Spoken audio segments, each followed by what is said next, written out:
Welcome to Shyam institute. ఇటీవల వచ్చిన మనకు ఎక్కువగా న్యూస్లో ఉన్న మానవ అభివృద్ధి సూచి, ఒక దేశము ఏ మేరకు అభివృద్ధి చెందిందో లేదో తెలుసుకోవడానికి కొన్ని ఇండికేటర్స్ అనేటివి ఉంటాయి, కొన్ని ఇండెక్స్.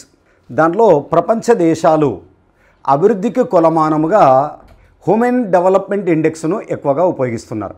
మనకు రీసెంట్గా మనకు UNDP వాళ్ళు రిలీజ్ చేయడం జరిగింది కాబట్టి దాని గురించి కరెంట్ ఎకానమీ అప్డేట్స్, అంటే దేశాల వారీగా మానవ అభివృద్ధిని విడుదల చేసే సంస్థ ఎవరంటే మనకు UNDP సంస్థ, యునైటెడ్ నేషన్స్ డెవలప్మెంట్ ప్రోగ్రామ్.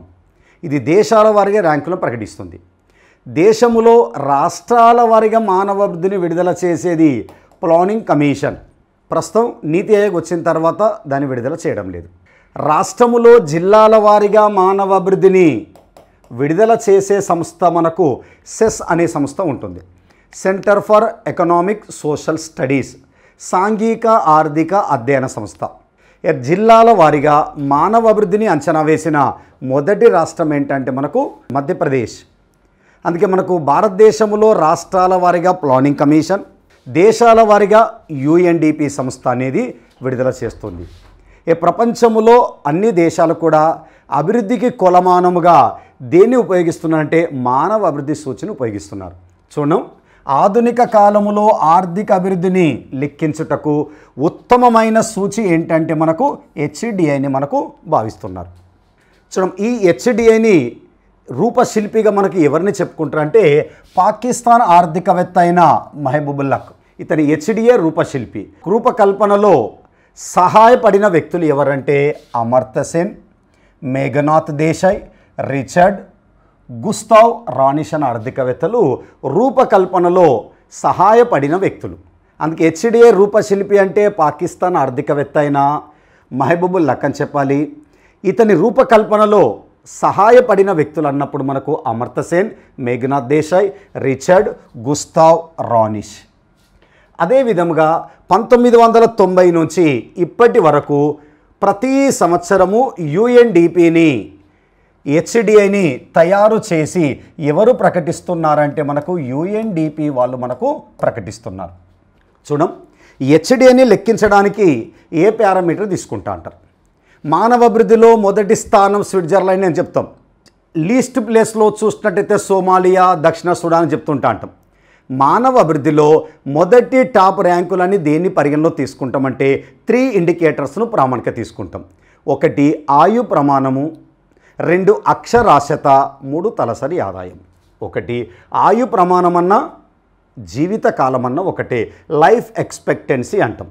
అదేవిధంగా అక్షరాస్యత అన్న, విద్యాస్థాయి అన్న, విజ్ఞానం అన్న ఒకటే, ఎడ్యుకేషన్ అటైన్మెంట్ ఇండెక్స్ అనే పేరుతో పిలవచ్చు. 3వది జీవన ప్రమాణ స్థాయి అన్న, తలసరి ఆదాయం అన్న ఒకటే, పర్ క్యాపిటా ఇన్కమ్ అన్న, స్టాండర్డ్ ఆఫ్ లివింగ్ అన్న ఒకటి.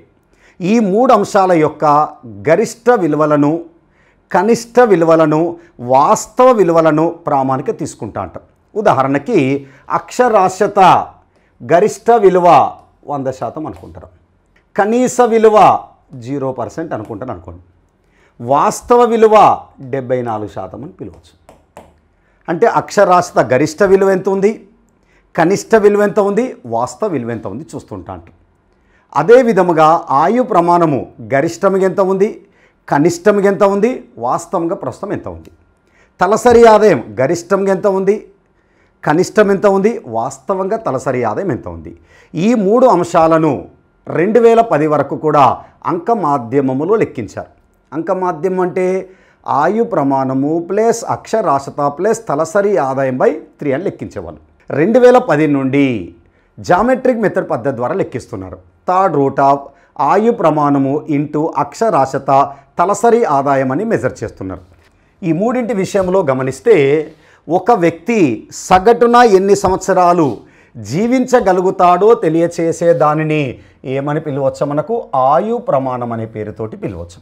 ఈ ఆయు ప్రమాణం గమనించినట్లయితే 67.2 నుండి రీసెంట్ HDI రిపోర్టు ప్రకారము 67.7కు పెరిగింది. మనకు 2021 రిపోర్ట్లో గమనించినట్లయితే మన ఆయు ప్రమాణము 67 సంవత్సరాల 2 నెలలు ఉండేది. 2022కు సంబంధించిన రిపోర్టు ప్రకారము ఆయు ప్రమాణము 67.7, 67 సంవత్సరాల 7 నెలలకు పెరిగింది. అంటే ఇది ఒక అభివృద్ధికి కొలమానంగా, అభివృద్ధికి ఇండికేటర్గా మనకు చెప్పుకోవచ్చు. ఆయు ప్రమాణం 21లో 67.2 అంటే 67 సంవత్సరాల 2 నెలలు ఉండే సగటున. ఒక వ్యక్తి సగటున ఇన్ని సంవత్సరాలు జీవించగలుగుతాడంట. ఈ రీసెంట్గా ఇచ్చిన రిపోర్టు మనకు చాలా బుక్స్లో కానీ చాలా యూట్యూబ్లో కానీ 23-24 రిపోర్ట్ అని ఇస్తున్నారు. 23-24 రిపోర్ట్ కాదు, HDI 2021 రిపోర్టును 2022 సెప్టెంబర్లో UNDP వాళ్ళు రిలీజ్ చేశారు 191 దేశాల్లో. 22లో రిలీజ్ చేసిన రిపోర్ట్ ఎప్పటిదాం 2021 రిపోర్ట్. 2022 రిపోర్ట్ 23 నవంబర్లో రావాల్సి ఉంది. 2023లో రాలేదు. ఎప్పుడు వచ్చింది? 2024లో వచ్చింది. అది ఎప్పటి రిపోర్టు?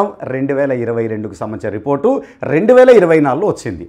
అందుకే 23-24 అని చాలా దాంట్లో ఇస్తున్నారు, కానీ ఒరిజినల్గా అది 2022 రిపోర్ట్ అనేది గుర్తుంచుకోవాలి.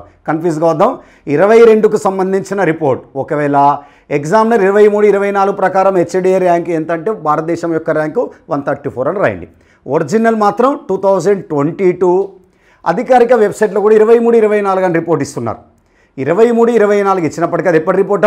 2022కు సంబంధించిన రిపోర్టు. 2024లో ఆయు ప్రమాణము సగటున ఒక వ్యక్తి 67 సంవత్సరాల 2 నెలలు జీవిస్తాడంట. 22 రిపోర్టు ప్రకారం 67.7 అంటే 67 సంవత్సరాల 7 నెలలు. అంటే ఆయు ప్రమాణం అనేది పెంచుకుంటున్నారు. ఆయు ప్రమాణం పెరిగిందంటే అతని పౌష్టికాహారం తీసుకుంటున్నట్టు. పౌష్టికాహారం తీసుకుంటున్నాడంటే మన ఆదాయ స్థాయి అనేది మెరుగుపడ్డది. ఆదాయ స్థాయి పెరగటం వలన, పౌష్టికాహారం తీసుకోవడం వలన ఆయు ప్రమాణాన్ని ఏం చేసుకుంటున్నాడు? పెంచుకోవటం అనేది జరుగుతుంది. ఇది ఒక అభివృద్ధికి ఒక కొలమానంగా 67.2 నుంచి 67.7 అంటే సుమారుగా 67 సంవత్సరాల 2 నెలల నుండి 67 సంవత్సరాల 7 నెలలకు ఆయు ప్రమాణం పెరిగింది. ఇది మనకు ఒక వ్యక్తి సగటున జీవించే సంవత్సరాలు. దీన్ని ఏమని పిలుస్తామంటే ఆయు ప్రమాణం జీవితకాలం ఒకటే. నెక్స్ట్ చూడండి, అక్షరాస్యత. ఏదైనా ఒక భాషలో చదవడం రాయడం వచ్చిన వారిని మనకు అక్షరాస్యులు అంటారు. సగటున పాఠశాల విద్య, స్కూల్ అన్నప్పుడు మనకు ఆ స్కూల్ కావచ్చు, కాలేజీ కావచ్చు, పాఠశాల విద్య అంచనా ఏంటంటే సగటున 12.6కు పెరిగిందంట. గతంలో అంటే తక్కువ ఉండే. అంటే సగటున ఒక వ్యక్తి 12 సంవత్సరాలు స్కూల్లో గడుపుతున్నాడంట మనకు. అంటే ఇది ఒక అభివృద్ధికి సూచిక. 12.6 అన్నప్పుడు 12 సంవత్సరాలు 6 నెలలు అర్థం. అంటే ఒక వ్యక్తి పాఠశాల విద్య యొక్క అంచనా సంవత్సరాల, పాఠశాల అంటే 10th వరకు కాదాం, అది స్కూల్ ఆఫ్ అన్నాడు. స్కూల్ ఆఫ్ ఢిల్లీ యూనివర్సిటీ అంటాడు. అదొక యూనివర్సిటీ. అంటే స్కూల్ కావచ్చు, కాలేజీ కావచ్చు, యూనివర్సిటీ కావచ్చు. టోటల్గా ఒక వ్యక్తి 12 సంవత్సరాలు మనకు చదువుతున్నట్టు అర్థం. 12 సంవత్సరాల 6 నెలలు చదువుతున్నారు. ఇది ఒక అభివృద్ధికి ఒక కొలమానంగా చెప్పుకోవచ్చు. అదే విధముగా చూస్తే పర్ క్యాపిటా ఇన్కమ్, జాతీయ ఆదాయాన్ని ఆ దేశ జనాభా సంఖ్య భాగిస్తే ఒక వ్యక్తికి సగటున ఎంత ఆదాయం వస్తుంది తెలియచేసే దాన్ని పర్ క్యాపిటా ఇన్కమ్ అని పిలవచ్చు. అంటే ఒక వ్యక్తి యొక్క వార్షిక సగటు ఆదాయం. ఉదాహరణకి భారతదేశం యొక్క తలసరి ఆదాయము ఉదాహరణ 1,20,000 అన్నామనుకో. ఉన్నోనికి లేనోనికి ఒకే రకంగా చూపిస్తుంటా అంట. వ్యష్టి ఆదాయము వ్యక్తిని బట్టి మారుతుంది. తలసరి ఆదాయము అందరికీ ఒకే రకంగా చూపిస్తూ అంటారు. ఏ విధంగా వస్తుంది? జాతీయ ఆదాయం బై దేశ జనాభా అయితే దేశం యొక్క తలసరి ఆదాయం. రాష్ట్ర ఆదాయాన్ని రాష్ట్ర జనాభా సంఖ్యచే భాగిస్తే రాష్ట్రం యొక్క పర్ క్యాపిటా ఇన్కమ్ అని తెలుస్తుంది. తలసరి ఆదాయాన్ని అమెరికన్ డాలర్లో మనకు లెక్కిస్తూ అంటాం. దాన్ని పర్చేసింగ్ పవర్ పారిటీ అంటాం. కొనుగోలు శక్తి యొక్క సామర్థ్యత. రూపాయి యొక్క కొనుగోలు శక్తి ఎంత ఉంది, డాలర్ యొక్క కొనుగోలు శక్తి ఎంత ఉందని చెప్పేది మనకు పర్చేసింగ్ పవర్ పారిటీ. చూడండి, జీవన ప్రమాణ స్థాయిని లెక్కించేటప్పుడు తలసరి ఆదాయాన్ని PPP డాలర్లు లెక్కిస్తారు. ఏ తలసరి ఆదాయం గమనిస్తే, స్థూల జాతీయ తలసరి ఆదాయం గమనిస్తే 6,542 US డాలర్ల నుండి 6,951కి పెరిగింది. అంటే 6,542 US డాలర్ల నుంచి 6,951 US డాలర్ పెరిగింది. ఎప్పుడు ఇది? 2021. ఇది ఎప్పుడు? 2022. అంటే తలసరి ఆదాయం కూడా మనకు పెరుగుతుంది, ఆయు ప్రమాణం కూడా పెరుగుతుంది, అక్షరాస్యత, పాఠశాలలో గడిపిన సంవత్సరాలు అనేటివి పెరుగుతున్నాయి. ఇవి ఒక అభివృద్ధికి కొలమానము. భారత పరిస్థితి ర్యాంకు పెరిగినప్పటికీ దీంట్లో కొద్దిగా మెరుగుపడ్డది. మనకు ర్యాంకు గతంతో పోలిస్తే ఇంకా హీనస్థితే కానప్పటికీ ఆయు ప్రమాణము, అక్షరాస్యత, తలసరి ఆదాయంలో కొన్న మెరుగైన ఫలితాలు అనేటివి మనకు రావటం జరిగింది. ఇవి గుర్తుంచుకున్నాం. 6,542 అమెరికన్ డాలర్ల నుంచి 6,951 అమెరికన్ డాలర్లకు పెరిగింది పర్ క్యాపిటల్ ఇన్కమ్. చూడం పై 3 అంశాలను, ఏ 3 అంశాలు? ఆయు ప్రమాణము, అక్షరాస్యత, తలసరి ఆదాయం. ఈ 3 అంశాలను 2010కి ముందు అంక మాధ్యమములో గణించేవారు. 2010 నుండి జామెట్రిక్ మెథడ్ గుణ మాధ్యమములో లెక్కించారు. ఇది 2010కి ముందు అంక మాధ్యమములో లెక్కించారు. ఆయు ప్రమాణము, అక్షరాస్యత, తలసరి ఆదాయం బై 3 అంటే ఆయు ప్రమాణానికి ఒక విలువ వస్తుంది ఇక్కడ. అదే విధముగా చూస్తే ఆయు ప్రమాణము, అక్షరాస్యత, తలసరి ఆదాయం బై 3 అంటే ఈ మూడింటిని ఏ విధంగా లెక్కిస్తారు? వాస్తవ విలువ మైనస్ కనిష్ట విలువ బై గరిష్ట విలువ మైనస్ కనిష్ట విలువ అనేది వస్తుంది. అంటే మనకు ఆయు ప్రమాణము, అక్షరాస్యత, తలసరి ఆదాయం. ఆయు ప్రమాణం ఎంత ఉంది, అక్షరాస్యత ఎంత ఉంది సగటున, తలసరి ఆదాయం ఎంత ఉంది బై 3తో చేస్తే మనకు ఒక వాల్యూ అనేది వస్తుంది.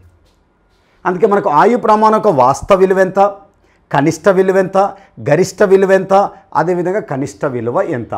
ఇట్లా మనకు లెక్క చేస్తే లెక్క యొక్క విలువ ఎంత వస్తుందంటే 0 to 1 మధ్యన ఉంటుంది. హెచ్డిఎస్ సూచి విలువ 0 to 1 మధ్యన ఉంటుంది. 0 to 1 మధ్యన ఉంటే 0 ఉండదని, 1 ఉండదని. 0 ఉండదంటే అత్యంత హీన స్థితి అని అర్థం, అత్యంత అభివృద్ధి చెందిన దేశంగా అని అర్థం. అంటే 0 ఉండదు, 1 ఉండదు. ఏ మధ్యలో ఉంటుంది? 0 నుండి 1 మధ్యన ఉంటుంది. Example important. హెచ్డిఎస్ సూచి విలువ 0 నుంచి 1 మధ్యన ఉంటుంది. 2010కి ముందు అంక మాధ్యమములు లెక్కించారు. 2010 తర్వాత గుణ మాధ్యమములో లెక్కిస్తున్నారు. లెక్కించడానికి హెచ్డిఎస్ సూచి విలువ చూడం 0 to 1 మధ్య. దీన్ని లెక్కించడానికి ఒక సూత్రం ఉందాం. వాస్తవ విలువ మైనస్ కనిష్ట విలువ బై గరిష్ట విలువ మైనస్ కనిష్ట విలువ. ఈ ఫార్ములాస్ గుర్తుంచుకోండి. చూడం హెచ్డిఏ 2022 రిపోర్ట్ 2021కు సంబంధించిన రిపోర్టును 2022 సెప్టెంబర్లో రిలీజ్ చేశారు. 2022కు సంబంధించిన రిపోర్టు 2023లో రావాల్సి ఉండే, రాలేదు. ఎప్పుడు వచ్చింది? 2024లో వచ్చింది. అందుకే మనకు చాలా కొన్ని వెబ్సైట్లో మనకు హెచ్డిఐ 2023-24 అనుంది. కన్ఫ్యూజన్ కావద్దు. ఒకవేళ ఎగ్జామినర్ కూడా 23-24 ప్రకారం అంటే ఇదే ఫాలో అయితే చాలు. కానీ ఒరిజినల్గా 2021కు సంబంధించిన రిపోర్ట్ను 2022లో రిలీజ్ చేశారు. 22కు సంబంధించిన రిపోర్టును ఎప్పుడు రిలీజ్ చేశారు? రీసెంట్గా మార్చిలో మనకు రిలీజ్ చేశారు. మార్చి 2024ను రిలీజ్ చేశారు. ఎవరు? ఐక్యరాజ్య సమితి యొక్క అనుబంధ సంస్థ అయిన యునైటెడ్ నేషన్స్ డెవలప్మెంట్ ప్రోగ్రాం వాళ్ళు మనకు రిలీజ్ చేశారు. ఈ నివేదికలో ఎన్ని దేశాలు ఉన్నాయి? 193 దేశాల యొక్క ర్యాంకును రిలీజ్ చేస్తే భారతదేశం యొక్క ర్యాంక్ ఎంత అంటే 134 ర్యాంక్. గతంలో 132 ఉండే. ర్యాంకు ఎంత ఎక్కువగా ఉంటే అంత హీనస్థితి, ఎంత తక్కువ ఉంటే అంత ఉన్నత స్థితి అర్థం. దీనికంటే ఒక టైటిల్, ఇతివృత్తము, థీమ్ అంటారు దాన్ని. ఏమిచ్చారు థీమ్? దాన్ని బ్రేకింగ్ ద గ్రిడ్ ల్యాక్ అని ఇచ్చారు.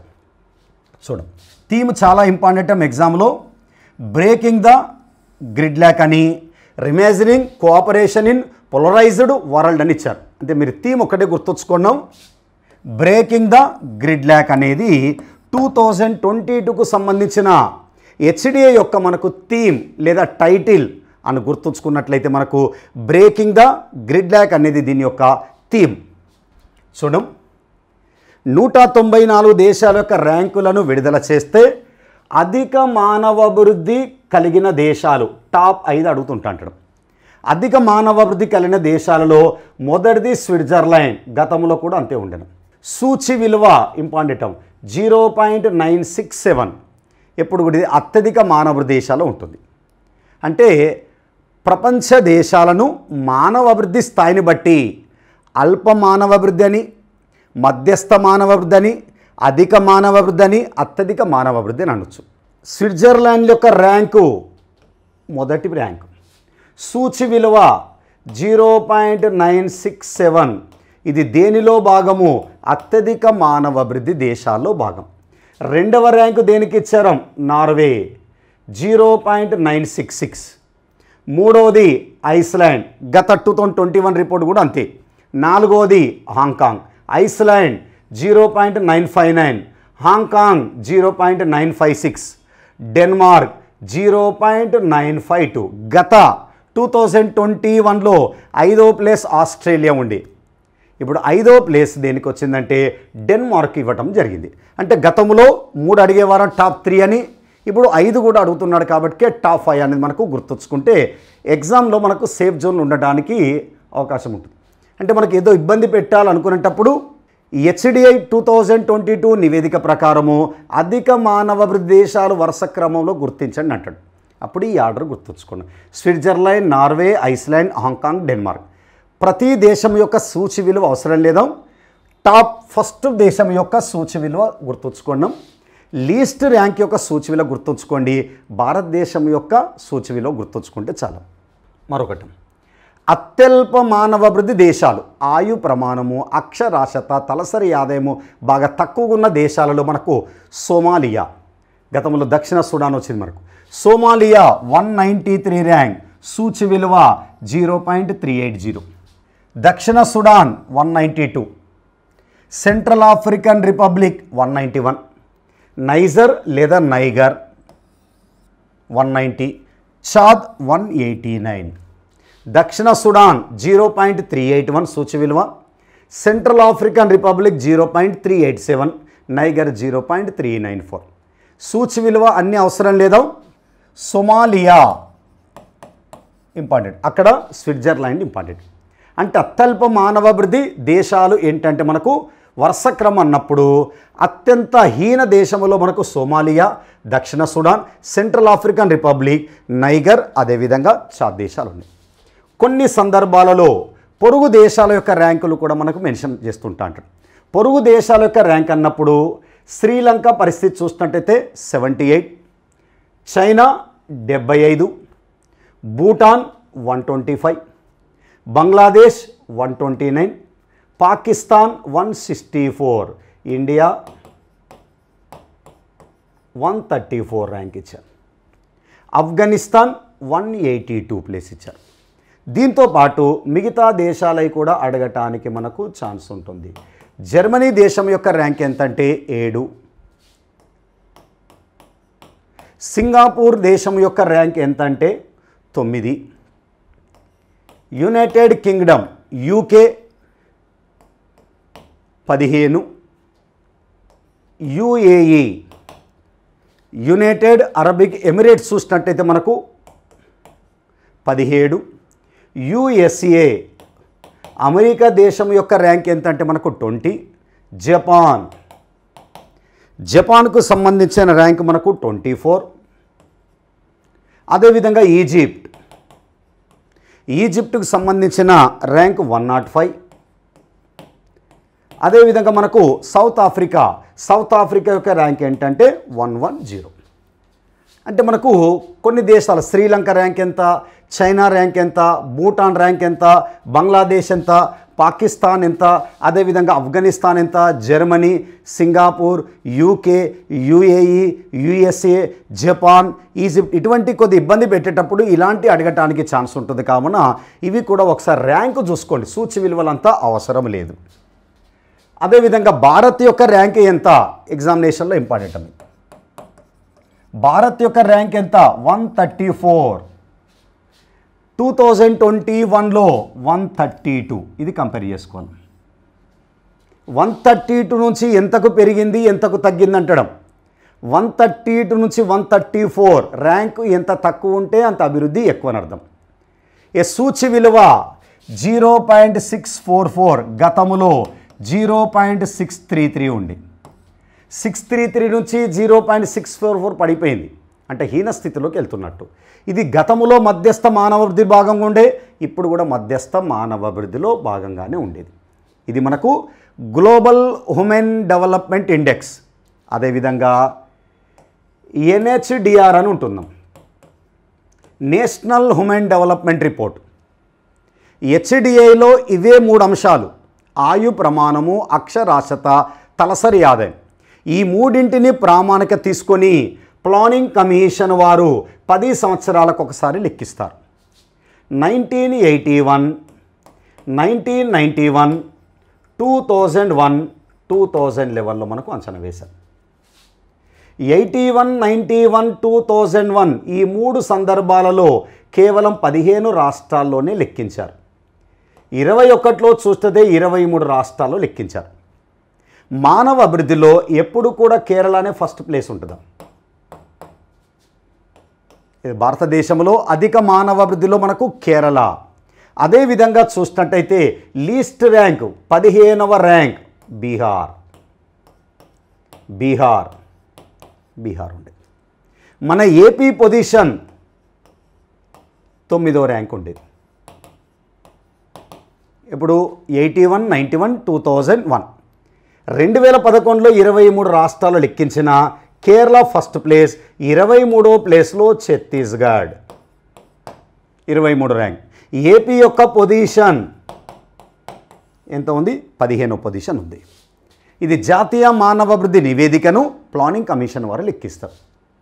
అదేవిధంగా మనకు ఆంధ్రప్రదేశ్ APHDI 1991లో లెక్కించారు ఫస్ట్ టైం. అప్పుడు హైదరాబాద్ ఫస్ట్ ప్లేస్ ఉంది, విజయనగరం చివరి ప్లేస్లో ఉంది. అంటే మనకు జిల్లాల వారీగా మానవ అభివృద్ధిని centre for economic social studies, దాన్ని సెస్ అనే పేరుతో పిలవచ్చు. ఆ సెస్ వేరే మనకు ఎడ్యుకేషన్ అండ్ హెల్త్ సెస్, అది centre for experimental of social service. ఇది centre for economic social studies, సాంఘిక ఆర్థిక అధ్యయన సంస్థ మనకు హైదరాబాద్ కార్యాలయంగా ఉంది. అందుకే మనకు గ్లోబల్ చదువుకున్నాం, రాష్ట్రాల వారీగా పెద్దగా అడగడు. మనకు గ్లోబల్ ఒక రాష్ట్రాల వారీగా, భారతదేశంలో రాష్ట్రాల వారీగా ఎవరు విడుదల చేస్తారంటే ప్లానింగ్ కమిషన్. జిల్లాల వారీగా అన్నప్పుడు సెస్ అనేది మనకు గుర్తుంచుకోండి.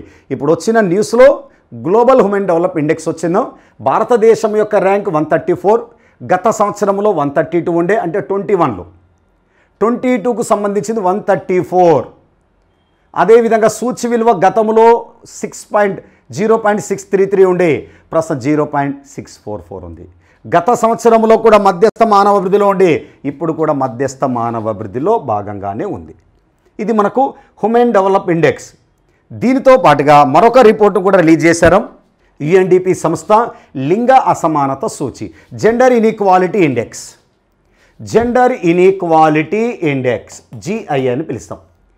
గతములో మనకు GDI అని, GM అని 2 కొలమానాలు ఉండేవి. జెండర్ డెవలప్మెంట్ ఇండెక్స్ UNDP వాళ్ళు 95లో లెక్కించారు. HDIలో ఉన్న 3 అంశాలు: ఆయు ప్రమాణము, అక్షరాస్యత, తలసరి. ఈ మూడింటిని స్త్రీలకు వర్తించే విధంగా లెక్కించి పురుషులతో కంపేర్ చేస్తూ అంటారు. స్త్రీల ఆయు ప్రమాణము, పురుషుల ఆయు ప్రమాణం, స్త్రీల అక్షరాస్యత, పురుషుల అక్షరాస్యత. అంటే HDIలో ఉన్న 3 పారామీటర్స్ తీసుకొని స్త్రీలకు వర్తించే విధంగా లెక్కించేది జెండర్ డెవలప్మెంట్ ఇండెక్స్, లింగ అభివృద్ధి సూచి. మరొకటి జెండర్ ఎంపవర్మెంట్ మెజర్స్, లింగ సాధికారత కొలమానము. మహిళా సాధికారత తెలుసుకోవటానికి ఇదే UNDP సంస్థ 3 ఇండికేటర్స్ను ప్రామాణికంగా తీసుకుంటుంది. స్త్రీలు ఆర్థిక రంగంలో చురుకుగా పాల్గొంటున్నారా లేరా, స్త్రీలు రాజకీయ రంగంలో చురుకుగా పాల్గొంటున్నారా లేరా, స్త్రీలు ఆస్తుల విషయంలో వాళ్ళ భాగస్వామ్యం ఏ విధంగా ఉంది. అంటే స్త్రీలు ఆర్థిక భాగస్వామ్యము, రాజకీయ భాగస్వామ్యము, ఆస్తుల యాజమాన్యంలో వాటా. ఇది gender development index, gender empowerment index. 2010లో GDI GMను కలిపి GDI ప్లస్ GMకు బదులుగా కొత్త ఇండికేటర్ తీసుకొచ్చారు, GII. ఎప్పుడు? 2010. Gender inequality index. చూడం, లింగ అసమానత సూచి 2022 రిపోర్ట్ వచ్చిందో. ఎవరు?